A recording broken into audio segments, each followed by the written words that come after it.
नमस्कार, आप सभी का स्टडी फॉर गोल्स में स्वागत है। जैसा कि आप सभी को पता है कि स्टडी फॉर गोल्स द्वारा डेली 4 PM में झारखंड के जितने भी कॉम्पिटिटिव एग्जाम हैं उनसे रिलेटेड जितने भी सब्जेक्ट्स आ रहे हैं एग्जाम में उनके सारे क्वेश्चंस कराए जा रहे हैं। तो उन्हीं में से एक हमारा जीएस का सेक्शन है जिसका आज दूसरा क्लास है, जो कि आपके झारखंड सीजीएल, एसआई और झारखंड के जितने भी कॉम्पिटिटिव एग्जाम हैं उन सभी से रिलेटेड है। तो इनमें आने वाले जितने भी क्वेश्चन हैं उनको हम आज देखेंगे। साथ ही हमारे द्वारा Jharkhand GK, computer science, GS इन सभी विषयों की आपको 4 PM में क्लासेस प्रोवाइड की जा रही हैं। साथ ही यहाँ पे 2 लैंग्वेज है, खोटा और नंगपुरी, इनकी सेपरेट क्लासेस भी आपको प्रोवाइड की जा रही हैं। साथ ही आप हमारे ऐप को प्ले स्टोर से डाउनलोड कर सकते हैं, जो कि आपके झारखंड के कॉम्पिटिटिव एग्जाम के लिए बहुत ही ज़्यादा यूजफुल होने वाले हैं। तो आप उसे जाकर प्ले स्टोर से भी डाउनलोड कर सकते हैं। ठीक है, आइए हम देखते हैं कि आज का हमारा पहला क्वेश्चन क्या है। तो आज का हमारा पहला क्वेश्चन है, प्रसिद्ध दिलवाड़ा मंदिर किस राज्य में स्थित है।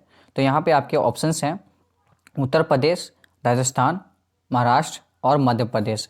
तो यहाँ पे आपका राइट ऑप्शन राजस्थान हो जाएगा। प्रसिद्ध दिलवाड़ा टेम्पल जो कि राजस्थान की सिरोही डिस्ट्रिक्ट में स्थित है, जो कि माउंट आबू पर स्थित है। यह जैन धर्मों से रिलेटेड है। एग्जाम में अक्सर पूछा जाता है कि दिलवाड़ा टेम्पल किस धर्म से रिलेटेड है। तो यहाँ पे आपका ऑप्शन जो कि दिया जाएगा वहाँ पे जैन धर्म हो जाएगा, वो आपका सही हो जाएगा। साथ ही मैं आपको बता दूं कि माउंट आबू अरावली पर्वत श्रृंखला पर स्थित है। ठीक है, और अरावली की सबसे ऊंची चोटी गुरु शिखर हो जाएगी। आइए हम नेक्स्ट देखते हैं। नेक्स्ट हमारा है, भारतीय नियोजन आयोग की स्थापना किस साल में हुई थी। ठीक है, जो कि आपका प्लानिंग कमीशन है उसकी स्थापना पूछ रहे हैं कि यहाँ कब हुई थी। तो 1950 में या 1951 में या 1942 या 1949 में। तो यहाँ पे आपका राइट ऑप्शन फर्स्ट हो जाएगा, जो कि 1950 में हो जाएगी। जो प्लानिंग कमीशन थी उसकी स्थापना 15 मार्च 1950 में की गई थी और इसकी अध्यक्षता जवाहरलाल नेहरू ने की थी। अब यह खत्म कर दिया गया है। उसके स्थान पर नीति आयोग को ले आया गया है, जिसकी स्थापना 1 जनवरी 2015 को की गई है। ठीक है, और नीति आयोग जो कि थिंक टैंक के रूप में भारत सरकार के लिए काम करता है, और नीति आयोग का फुल फॉर्म होता है national institute for transforming India. ठीक है, तो ये बातें आपको हमेशा याद रखनी है, जो कि आपके एग्जाम पॉइंट ऑफ व्यू से बहुत ही ज़्यादा इंपॉर्टेंट है। कि नेक्स्ट क्वेश्चन है, विश्व प्रसिद्ध खजुराहो मूर्तियां कहाँ स्थित हैं। तो आपके ऑप्शंस हैं गुजरात, मध्य प्रदेश, उड़ीसा या महाराष्ट्र। तो यहाँ पे आपका राइट ऑप्शन मध्य प्रदेश हो जाएगा। आइए जानते हैं खजुराहो के बारे में कुछ बातें। तो खजुराहो टेम्पल जो कि मध्य प्रदेश में छतरपुर जिले में स्थित है, और यह हिंदू और जैन धर्म दोनों से रिलेटेड है। तो यहाँ से भी फिर एक क्वेश्चन पूछा जाएगा कि खजुराहो का जो मंदिर है वो किससे रिलेटेड है। तो जैन धर्म और हिंदुओं के धर्म से रिलेटेड है। ठीक है, कि खजुराहो मंदिर का जो निर्माण था वो चंदेल शासकों द्वारा कराया गया था, और साथ ही यह यूनेस्को में भी शामिल किया गया है। ठीक है, ये सारी बातें आपको खजुराहो टेम्पल के बारे में याद रखनी है। यह कहाँ स्थित है, यह छतरपुर जिले में स्थित है मध्य प्रदेश के। साथ ही यह किस धर्म से रिलेटेड है और इसकी स्थापना किन शासकों द्वारा करवाई गई थी, और इसको यूनेस्को वर्ल्ड हेरिटेज साइट में भी शामिल किया गया है। नेक्स्ट हमारा है, अलकनंदा नदी धौलीगंगा नदी से किस स्थान पर मिलती है। तो ये क्वेश्चन है आपका।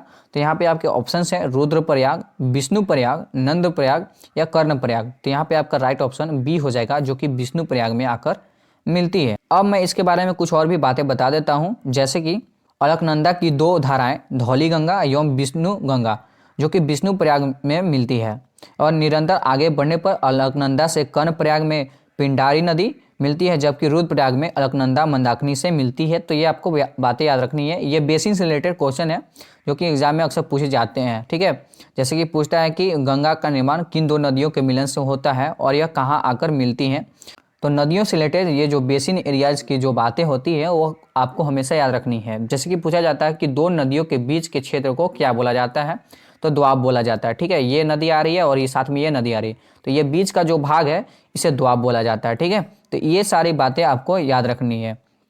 नेक्स्ट हमारा है, भारत में पूंजी बाजार के नियंत्रित किया जाता है किसके द्वारा। ठीक है, तो यहाँ पे आपके ऑप्शंस हैं Reserve Bank of India, Bombay Stock Exchange, National Stock Exchange या Security and Exchange Board of India. तो यहाँ पे आपका राइट ऑप्शन डी सही हो जाएगा, जो कि security and Exchange Board of India हो जाएगा, जिसे सेबी के नाम से जाना जाता है।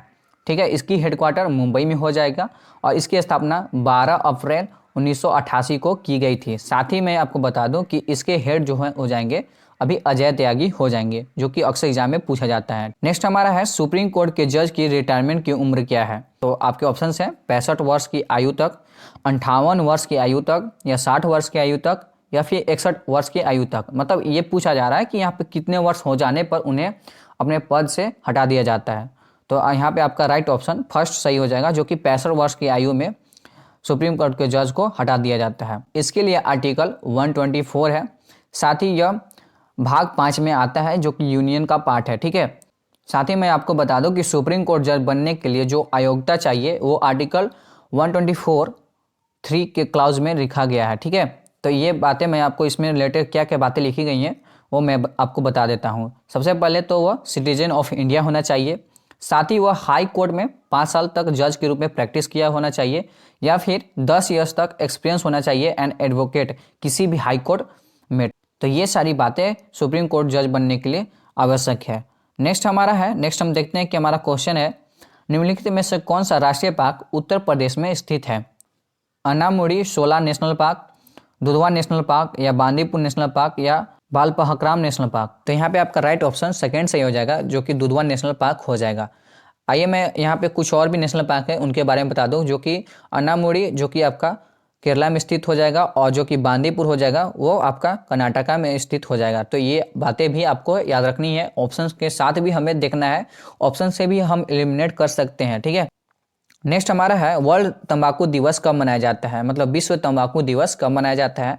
तो यहाँ पे मैं आपको बता दूं कि 31 मई को विश्व तंबाकू दिवस मनाया जाता है। यह WHO द्वारा सेलिब्रेट किया जाता है और इसकी सबसे पहली बार 1988 में इसे मनाया गया। ठीक है, साथ ही यहाँ पे कुछ और भी ऑप्शंस हैं उनके बारे में मैं आपको बता दूं, जैसे कि 1 मई को आपको लेबर डे मनाया जाता है जो कि ILO द्वारा सेलिब्रेट किया जाता है। साथ ही दूसरा है 31 अक्टूबर को यहाँ पे नेशनल यूनिटी डे मनाया जाता है, जो कि सरदार वल्लभ भाई पटेल की जयंती के रूप में मनाया जाता है। सरदार की उपाधि इन्हें 1928 में बारडोली सत्याग्रह के दौरान वहाँ की महिलाओं के द्वारा इन्हें दिया गया था। नेक्स्ट हमारा है स्वच्छ भारत अभियान कब चलाया गया? तो यहाँ पे आपके ऑप्शंस हैं, तो उन ऑप्शंस में से मैं यहाँ पे बता दूं कि सबसे पहला जो ऑप्शन है 2 अक्टूबर 2014, यह सही हो जाएगा। हमारे ऐप से रिलेटेड कुछ बातें हैं जो मैं आपको बता देता हूं, जैसे कि हमारे द्वारा 149 रुपीज़ में जो कि आपको एक प्रैक्टिस सेट प्रोवाइड की जा रही है, जहां पे जाकर आप फुल लेंथ टेस्ट दे सकते हैं, जो कि आपके पंचायत सचिव, झारखंड दरोगा, झारखंड सचिवालय, इन सभी के लिए बहुत ही ज़्यादा इंपॉर्टेंट है। जैसा एग्जाम पैटर्न में क्वेश्चन आते हैं उस सेम पैटर्न में आपको वहाँ पे टेस्ट सीरीज प्रोवाइड की जाती है। तो मात्र 149 रुपीज़ में आप वहाँ से जाकर परचेज कर सकते हैं और आप वहाँ टेस्ट देकर अपने एबिलिटी को चेक कर सकते हैं और आपको क्या इंप्रूवमेंट करना है वो आप जांच कर सकते हैं। आइए हम देखते हैं नेक्स्ट हमारा क्वेश्चन है, रेड क्लिफ लाइन किन के बीच की सीमा है? तो यहाँ पे सॉरी फ्रेंड्स, यहाँ पे 2 ऑप्शन सही हो जाएंगे, जो कि भारत पाकिस्तान और भारत बांग्लादेश के बीच में रेड क्लिफ लाइन शेयर होती है। क्योंकि फ्रेंड्स हमारा देश जब डिवाइड हुआ तो उस समय एक वेस्ट पाकिस्तान बना और एक ईस्ट पाकिस्तान बना, तो उन दोनों के बीच में रेड क्लिफ लाइन हुआ करती थी। उसके बाद 1971 में बांग्लादेश अलग हो गया, जिसके कारण अभी भी वहाँ पर रेड क्लिफ लाइन के नाम से ही से जाना जाता है। साथ ही यहाँ पे एक और मैं बात बता दूं कि भारत की सबसे ज़्यादा बाउंड्री जो शेयर होती है वह बांग्लादेश के साथ ही शेयर होती है। यूजुअली आपसे 496 किलोमीटर वहाँ पे ऑप्शन देता है, तो ये आपका सही हो जाएगा। साथ ही मैं बता दूं कि भारत और चीन के बीच में आपको मैकमोहन लाइन मिल जाएगी, भारत और अफगानिस्तान के बीच में डुरंड लाइन हो जाएगी। ठीक है फ्रेंड्स, नेक्स्ट हमारा है भारत में किस राज्य का सबसे बड़ा वन क्षेत्र है? तो भारत में सबसे ज़्यादा वन क्षेत्र पूछा जा रहा है कि किस राज्य में है, तो यहाँ पे आपके ऑप्शन है गुजरात, आंध्र प्रदेश, मध्य प्रदेश और असम। तो यहाँ पे आपका राइट ऑप्शन सी सही हो जाएगा, जो कि मध्य प्रदेश हो जाएगा। एक सर्वे के अकॉर्डिंग हम देखते हैं कि 2021 में सबसे ज़्यादा मध्य प्रदेश में सबसे ज़्यादा वन क्षेत्र का विस्तार है। अगर आपको परसेंटेज के अकॉर्डिंग पूछा जाए तो वहाँ पे मिजोरम हो जाएगा। ठीक है फ्रेंड्स, आपको हमेशा याद रखना है कि अगर परसेंटेज के अकॉर्डिंग पूछे तो मिजोरम, और सिर्फ आपको कुछ नहीं दे, सिर्फ पूछे कि सबसे ज़्यादा वन क्षेत्र कहाँ पे विस्तारित है, तो वो आपका मध्य प्रदेश हो जाएगा। उसके बाद अरुणाचल प्रदेश, फिर छत्तीसगढ़, फिर ओडिशा, फिर महाराष्ट्र। ठीक है, तो ये बातें आपको सीक्वेंस में भी याद रखनी है। नेक्स्ट हमारा है भारतीय भाषा में आधिकारिक भाषा के रूप में मान्यता प्राप्त प्रमुख भाषाओं की संख्या क्या है? तो पूछ रहा है कि जो शेड्यूल हमारा 8 है उसमें कितनी भाषाएं हैं, तो यहाँ पे आपका ऑप्शन बी सही हो जाएगा, जो कि 22 भाषाएं हैं। इसके बारे में आपको कुछ बातें बता देता हूँ। हमारे संविधान के 8वें सूची में 22 प्रादेशिक भाषाओं का उल्लेख किया गया है, जिनमें प्रारंभिक में 14 भाषाएं शामिल थी। उसके बाद 21वीं कॉन्स्टिट्यूशन अमेंडमेंट के तहत 1967 में सिंधी को जोड़ा गया। उसके बाद 71वां कॉन्स्टिट्यूशन अमेंडमेंट में 1992 में नेपाली, कोंकणी और मणिपुरी को जोड़ा गया। साथ ही 92nd कॉन्स्टिट्यूशन अमेंडमेंट 2003 में यहाँ पे बोडो, डोगरी, मैथिली और संथाली को जोड़ा गया। अगर आप झारखंड से रिलेटेड है तो आपको ये हमेशा आर्टिकल याद रखना है 92nd कॉन्स्टिट्यूशन अमेंडमेंट 2003, क्योंकि यहाँ पे आपको संथाली लैंग्वेज को इसमें ऐड किया गया था, तो ये एग्जाम में पूछा जाता है। नेक्स्ट हमारा है, पूछ रहा है कि ताजमहल किस नदी के तट पर स्थित है। तो यहाँ पे आपके ऑप्शन है गंगा, यमुना, गोमती या सतलज। तो यहाँ पे आपका राइट ऑप्शन यमुना सही हो जाएगा, जो कि ताजमहल यमुना नदी के किनारे पर स्थित है। ताजमहल का निर्माण शाहजहां द्वारा अपनी पत्नी की याद में करवाया गया था। इसके जो वास्तुकार थे वो अहमद लाहौरी और ईसा खान थे। तो ये क्वेश्चन भी पूछा जाता है। साथ ही आपसे पूछा जाता है कि ताजमहल में जो आर्ट इस्तेमाल की गई है उसे क्या कहा जाता है। तो पितरादुरा आर्ट कहा जाता है। ठीक है फ्रेंड्स, ये भी आपको याद रखना है। नेक्स्ट हमारा है, आंध्र प्रदेश की आधिकारिक भाषा क्या है। तो यहाँ पे आपका राइट ऑप्शन हो जाएगा, जो कि आपका फर्स्ट सही हो जाएगा, जो कि तेलुगु हो जाएगा। साथ ही मैं आपको बता दूं कि आंध्र प्रदेश भारत का पहला ऐसा राज्य है जिसे भाषा के आधार पर विभाजित किया गया था 1953 में। ठीक है, तो ये बातें भी आपको याद रखनी है, ये हमेशा पूछे जाने वाला क्वेश्चन है। नेक्स्ट हमारा है, इनमें से कौन सा खेल पुरस्कार नहीं है। तो आपके ऑप्शन है राजीव गांधी खेल रत्न अवार्ड, ये भी हो जाएगा। आनंद पुरस्कार अवार्ड, ये भी हो जाएगा। डी है आपका द्रोणाचार्य अवार्ड, ये भी हो जाएगा। सी यहाँ पे नहीं होगा, तो इसलिए सी ऑप्शन सही हो जाएगा। नेक्स्ट हमारा है, दांडी कूच के लिए जाने वाले दांडी गांव कहाँ स्थित है। तो दांडी गांव जो कि गुजरात में स्थित है। दांडी की यात्रा जो कि साबरमती से स्टार्ट हुई थी और यह दांडी तक गई थी। वहाँ पे सबसे पहले जाकर लोगों ने नमक कानून को तोड़ा था और वहाँ जाकर महात्मा गांधी ने नमक बनाया था, जिसे नमक सत्याग्रह के रूप में भी जाना जाता है। इसकी शुरुआत 12 मार्च 1930 को की गई थी, जिसमें कि महात्मा गांधी के साथ सरोजिनी नायडू, साथ ही 78 सहयोगी भी उनके साथ गए थे। साथ ही यह यात्रा 24 दिनों तक चली थी और जो कि जाकर अप्रैल 1930 को समाप्त हुई थी।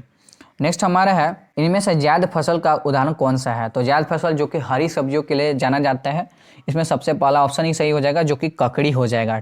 नेक्स्ट हमारा क्वेश्चन है, मौर्य राजवंश के संस्थापक कौन है। तो यहाँ पे आपके ऑप्शन है अशोक, बिंदुसार, चंद्रगुप्त मौर्य या हर्षवर्धन। तो यहाँ पे आपका राइट ऑप्शन सी सही हो जाएगा, जो कि चंद्रगुप्त मौर्य हो जाएंगे। उनके बेटे हो जाएंगे बिंदुसार, बिंदुसार के बेटे हो जाएंगे अशोक। ठीक है फ्रेंड्स, और ये हर्षवर्धन जिनका कार्यकाल 606 बीसी से लेकर 647 बीसी तक रहा है। ये बातें भी आपको याद रखनी है। साथ ही मैं बता दूं कि मौर्य राजवंश के संस्थापक चंद्रगुप्त मौर्य ने 321 ईस्वी में की थी, जिन्होंने नंदा डायनेस्टी के सबसे अंतिम जो शासक थे धनानंद नंदा, उनको पराजित करके इसकी स्थापना की थी। ठीक है फ्रेंड्स, नेक्स्ट हमारा है, गणितज्ञ और ज्योतिषी आर्यभट्ट का जन्म किस युग के दौरान हुआ था। गुप्ता युग, विक्रम संवत, हर्षकाल या शालिवाहन युग। सही ऑप्शन हो जाएगा गुप्ता युग। आर्यभट्ट जो कि प्राचीन भारत के एक महान ज्योतिषी और गणितज्ञ थे, इन्होंने आर्यभट्टियम ग्रंथ की रचना की थी। इनका जन्म 476 में कुसुमपुर, जो कि आधुनिक पटना के रूप में जाना जाता है, वहाँ पे इनका जन्म हुआ था। नेक्स्ट हमारा क्वेश्चन है फ्रेंड्स, शाहजहां ने किस स्मारक का निर्माण नहीं किया था। तो यहाँ पे आपके ऑप्शंस हैं जामा मस्जिद, ताजमहल, लाल किला या कुतुब मीनार। तो यहाँ पे आपका राइट ऑप्शन सही हो जाएगा कुतुब मीनार। कुतुब मीनार का निर्माण कुतुबुद्दीन ऐबक ने शुरू किया, लेकिन यह अपने कार्यकाल के दौरान इसे पूरा नहीं कर पाया। बाद में इसे इल्तुतमिश ने पूरा करवाया। वर्ष 368 में फिरोज शाह तुगलक द्वारा इसे कुतुब मीनार की 5वीं मंजिल भी बनाई गई। तो ये क्वेश्चन भी आपसे पूछा जाता है। साथ ही मैं फ्रेंड्स आप सभी को बता देना चाहता हूँ कि हमारे द्वारा आपको 349 में नागपुरी की कंप्लीट नोट्स, क्लासेज, साथ ही प्रीवियस ईयर के क्वेश्चन, सारे चीज़ें आपको प्रोवाइड की जा रही है। तो आप हमारे ऐप पर जाकर इसे परचेज कर सकते हैं। उसके साथ ही रंजीत सर द्वारा खोटा की क्लासेज भी प्रोवाइड की जा रही है, जो कि 499 रुपीज़ में प्रोवाइड की जा रही है। इसकी डिटेल आप हमारे ऐप पर जाकर देख सकते हैं। साथ ही रंजीत सर द्वारा सामान्य ज्ञान की जो क्लासेज है, जो कि डेली 5 AM में सुबह प्रोवाइड की जाती है, तो आप उसे भी देख सकते हैं। और जल्द ही हम JSSC CGL 10% क्विज कंपटीशन लाने वाले हैं, तो आप उसे भी फॉलो कर सकते हैं। बाकी इस रिलेटेड जितने भी डिटेल हैं वो आप हमारे ऐप पर जाकर देख सकते हैं, और या आप हमारे हेल्पलाइन नंबर पर कॉल कर वहाँ से जान सकते हैं। देन हम मिलते हैं नेक्स्ट क्लास में। तब तक के लिए जय हिंद, जोहार। Thanks for watching this video.